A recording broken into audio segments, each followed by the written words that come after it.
I just posed for thumbnails for 6 minutes, so bear with me. Yes, it's very obvious this video was meant to come out in June. Let's not talk about that. Hola, hola, chiques, ¿qué tal? Durante 2 meses, yo leí 5 libros. Libros gay.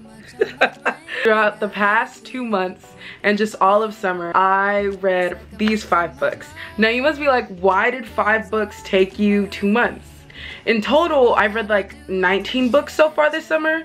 So these were kind of spread in and out. And also 2 of them were deeply annotated, and some just took me 2 weeks. And you know, there was a lot going on. It was a fun summer, and I'm happy to bring this video. The books I read for this video were Song of Achilles by Madeline Miller, not Klein. Now feels like the perfect time to become a Madeline Klein girly, and I need to become one so that the internet and world can heal. I read this actually in my last video, the Song of Achilles reading vlog video. So if you want to know my full thoughts of this, go to the reading vlog. I think it's 15 minutes, and it's amazing. It's one of my best videos. But we all know I love like all my videos. I'm always very proud of them.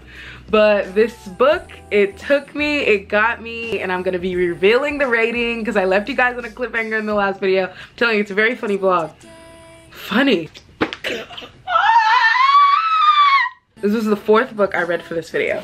I also read The Stars and the Blackness Between Them by Nnennaya Petrus. I read One Last Stop by Casey McQuiston, an original. Felix Ever After and Aristotle Dante Discover the Secrets of the Universe. This is actually the first book of the video, so I'm gonna go ahead and let Pastor Nnennaya take over.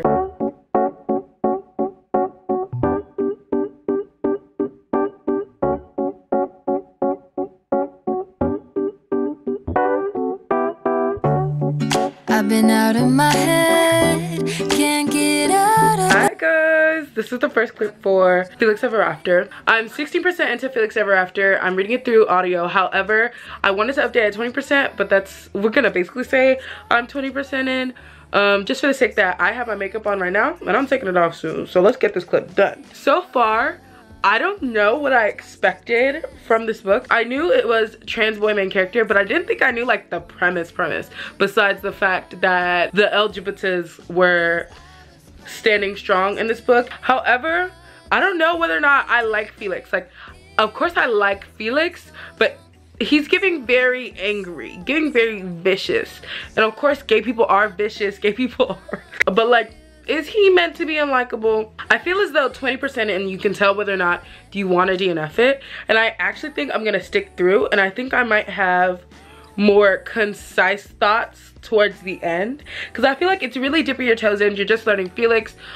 The main thing is that someone is like outing the fact that they're trans. He keeps being addressed by their dead name, so it's actually kind of vicious. Felix has a reason to be angry, but I don't think he's thinking. Let's use our brains, babe. So far, my first impressions are good. We're learning the cast of characters, and they're all really cute. I don't want to DNF it, and yeah. I'm predicting it's gonna be a 4-star, but let's see what happens. It could go down to 3.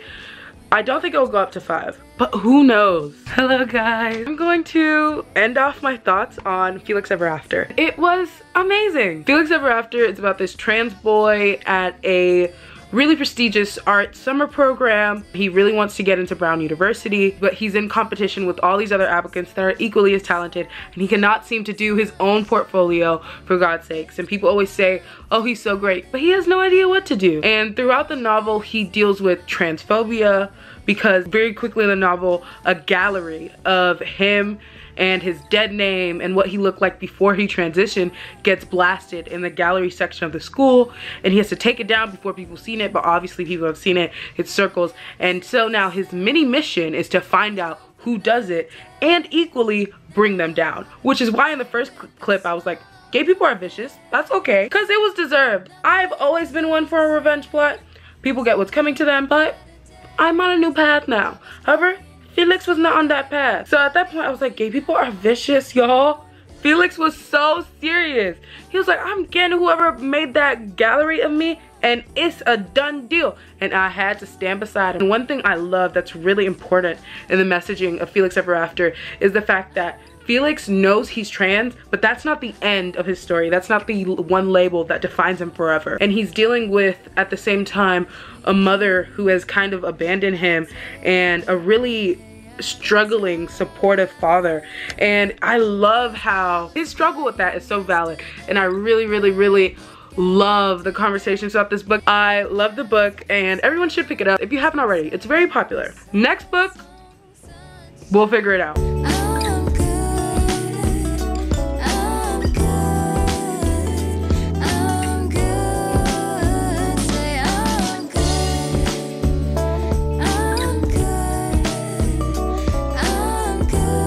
Hi guys, it's Nnennaya, back again. I want to update you guys on One Last Stop. I'm 80% into One Last Stop, which is a weird place to update. It's like, babe, tell us how you feel when you start. One Last Stop should have made it to the tier ranking, but it didn't. I tried to read One Last Stop last year, and the thing is, I knew I liked it. It wasn't the right time. It wasn't like particularly pulling itself at me. I knew it was a great book. The part where I knew to stop, where I put down and I DNF'd it, was the part where they have like the drag show scene, and it was so amazing and spectacular. I was literally like, I am not in the right mood right now to give this justice, okay? The scene is so good, and I'm really happy that I did DNF it and not force my way through, and I saved it for a moment like this. One Last Stop is Casey McQuiston's sophomore novel. Do you say sophomore novel like how you would say sophomore album? Anyways, it is Casey McQuiston's second novel after Red, White, and Royal Blue, which is very popular. Basically, in this one, it's very magical realism to where there's our main character, August. She's this really smart, astute girl, and she's moved to New York to get a new chapter in her life, get away from her mom. They kind of have some issues. So she's done with that. It's time for college. She needs a new place. She doesn't want that anymore. August is bisexual, but she's never really had time to like explore her sexuality. She moves to New York. She moves in with these amazing people. It is this gay oasis of so many different identities being supported in this one book and in this community. And so she meets this girl on the Q train on the subway, and they hit it off. They have a little connection or whatever, and she figures out, hey girlie, you ever left this line? Jane has been on the Q line since the 70s. That's where the magical realism comes in. She has never left this line. She's tethered to the line, and she's never really noticed until August kind of brings it out of her because they grow a love-and relationship. Basically, the book is about them coming together and figuring it out and figuring out the story of Jane and them falling in love. Basically, that's the very long-winded version of the story. It's a great book. I'm honestly feeling like this is giving 4, 4.5, or 5. Really just depends on the ending. Can the ending bring it home? But it's at least a 4. There's no way this is getting a 3. Now if the ending gives it nothing, maybe we get a 3. I'm very excited. I'm loving One Last Stop, and I'll let you guys know what I think. I'm reading the last 20 minutes of One Last Stop in my ear while playing Sudoku. You guys are pink. Why are you pink? I don't mind it, and it's definitely giving the One Last Stop vibe, but you guys are pink. Hi guys, it's Nnennaya. Notice anything different about me? You guys are my resident boyfriend in this video. Well, I changed my hair. Before, my hair was to the sides in the ponytails, and now they're in the back. You probably couldn't tell, but I'm still holding you accountable for not realizing. I finished One Last Stop today. I know I had that clip of me reading it last night, and it kind of seemed like, damn girl, you don't read that shit? No, I hadn't. I read it and I fell asleep. So I reread it today, and let me tell you, I truly do love a good sapphic love story. Like, I feel like this is the first real good sapphic love story I've read. One thing that really makes Casey McQuiston's books is their ability to create a cast of characters that feel like a community. They're so good at creating a community to the point where it's like, I'm starting to think, okay, but if the other characters weren't here, would that take away my enjoyment of the book? Like, are these books only good because of the other people in the book? But then I'm like, okay, but that's not a fair assessment because the side characters are there. You're taking away the parts that make the book good. Of course, the book's not gonna be like the most amazing thing ever. But then at the same time, I also question, can you really sell me that these people meeting was like a fated one true love. Like, she wouldn't have just fallen in love with anyone else she would have met. Or like, how is this the person they're gonna be with? However, the ending, that last 1/3. One thing about Casey and Quinton, they know how to wrap up a book. I'm sorry, it was great. If you can tie a book together well, I love it. That's why I'm an epilogue person. I love a good epilogue. So yeah, I think that the book is really good. The third act conflict slayed, if you will. Like, it made sense. Like, I was not mad. I was like, damn, they breaking up, huh? Okay, we're 70% into the book. You'll get back together. I was like, but it was like, okay. Like, it made sense. If you're gonna add a third act conflict, make it make sense. Shout out to Casey McQuiston. You did it. I really liked One Last Stop and Red Riding Royal Blue. I think it is rereadable. I'm excited to see the Red Riding Royal Blue movie. And One Last Stop is checked off for me in my book. Thank you. To my own world, that's where I'll stay. When life tries to test me, I take it one day at a time. Hello guys, it is 9:12 in the fucking morning. Now I'm reading the stars and the blackness between them, okay? I'm on page like 42.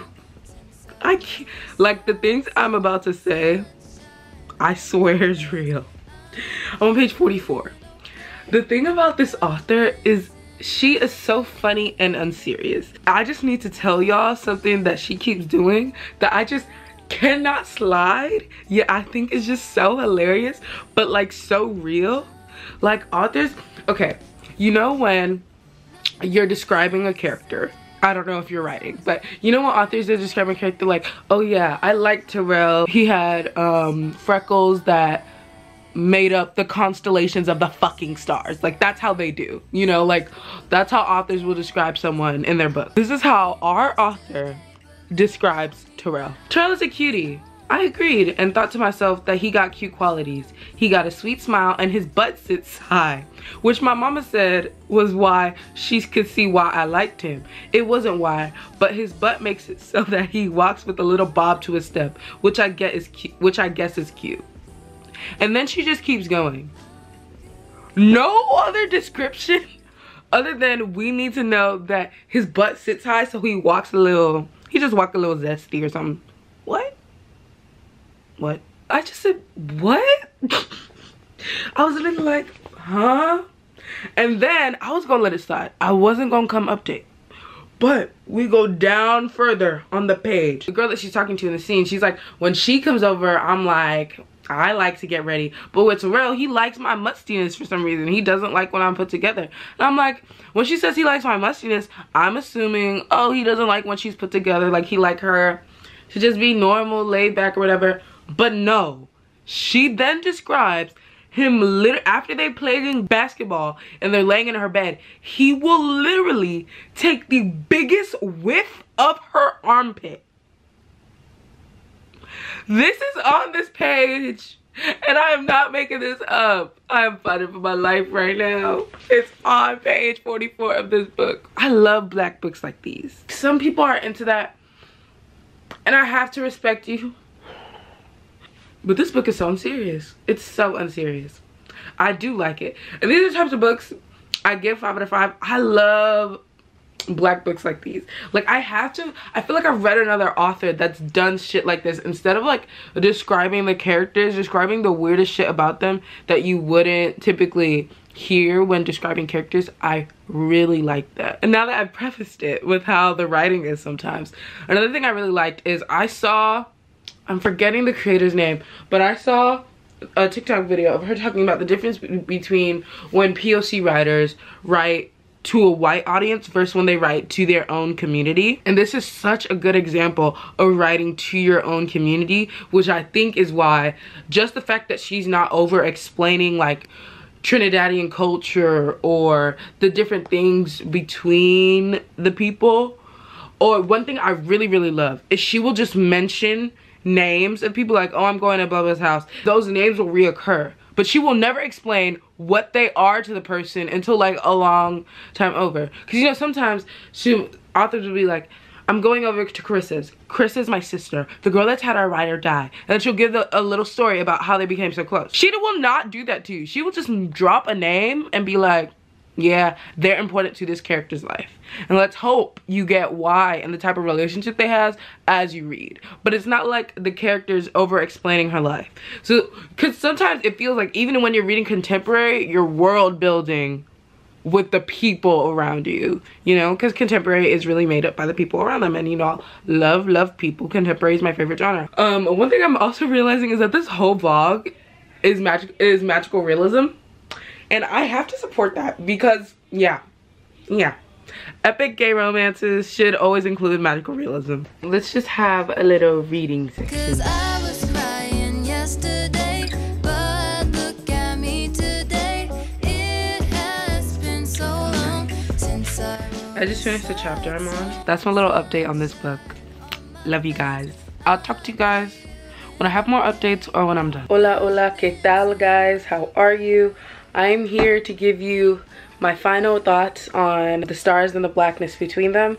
I'm giving this book a 4.5, and truly I want you to know, when I say I'm giving it a 4.5, I'm actually giving it a 5-star. But I'm just like, right now I'm like adding in the fact that I just feel like I read this at the wrong time. Like I feel like I would have read this before. I think this came out in 2017 or 2018, and I feel like if I would have read it like freshman or sophomore year of high school, which was 2017 and 2018 for me, I'm sorry, this would have been the only, this book would have had a poster of it. You know, like this book was so impactful, but I feel like it would have been more impactful to a younger me. And I feel like I started reading it in the wrong perspective. Like I got it for the right ideas. Like I wanted to feel like I could satisfy my younger queer heart. Like, oh my gosh, these were the books I love. Like I got it thinking, oh my gosh, I would love this.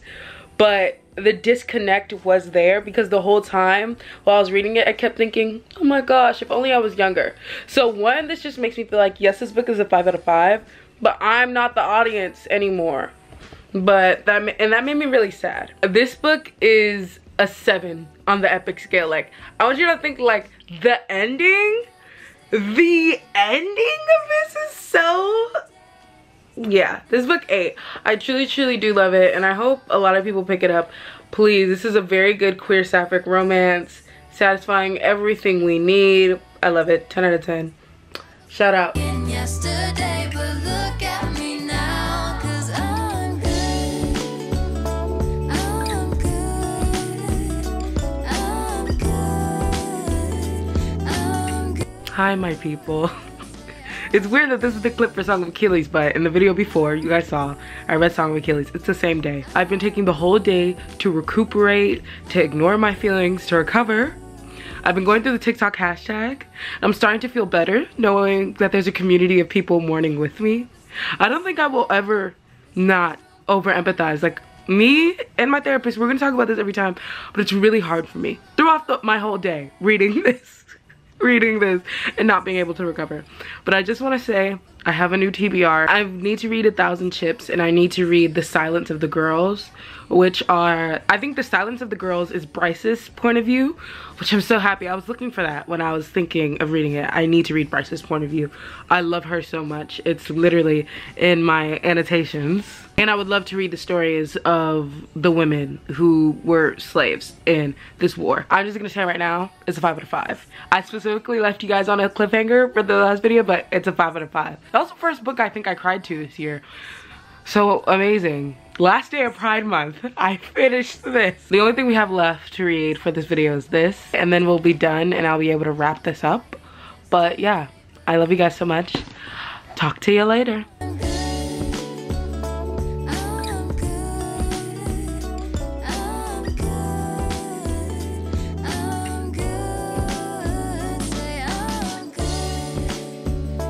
Hi guys. I'm actually dreading this so much. Fuck. I finished this book. This is my 6 months. And oh my gosh, I saw the most beautiful TikTok yesterday. Just going down the Aristotle Dante hashtag and seeing someone's annotated copy. Oh my gosh, you guys. Frick, emotions are high, emotions are high. This is truly why I made this video. Like, and half of me was like, ooh, cool, fun Pride Month book project. But I think the universe wanted me to do this to find myself. The joy in gay stories, the joy in loving unabashedly, and loving even when you're scared, and loving even when you don't want to. I love this book. And it's scared and it's hard for me to be on camera right now because I'm like, girl, don't come on camera like this. But I finished this, and I think this is like the first and last showing. I'm gonna show you guys some of the pages. Obviously it's a 5 out of 5. What I think, before I show you guys some of the pages, I'm gonna read the Goodreads review I put for my second read of this one, so I feel like we can just understand, or at least give you a little glimpse into what this means for me. Wow, I can't believe this is done. Okay, wow. I'm crying as I write this review. This reread took me 6 months. 6 months of crying, of screaming, of laughing, of loving, of devotion.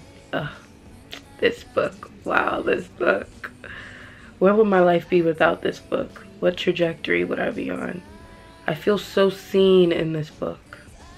I feel like a part of me are in these pages. I sure have solidified them there. I want to count the amount of tabs I've annotated for this session. You guys don't know. I've turned my physical copy into a notebook, and I love it. Please, everyone love a book this much. To feel this way is why I'll never stop reading. Oh my gosh. I almost made myself cry. I think I want to count the amount of tabs in this. Should I count? I don't know, should I count it right now? I've ran through like 3 of these. This is my copy of Aristotle and Dante. You ever just feel like, damn, this shit is words on a page. Like, this is someone's thought. This is words on a page. Like, it's not that deep, it's not that serious. But it is that deep, and it is that serious. He's so pretty when he goes down on me. It's such a good song. Oh my gosh, my foot must have been in that whole shot. No, not for free. That's my annotation key. I'll just show you what my copy looks like. Wow, the first page.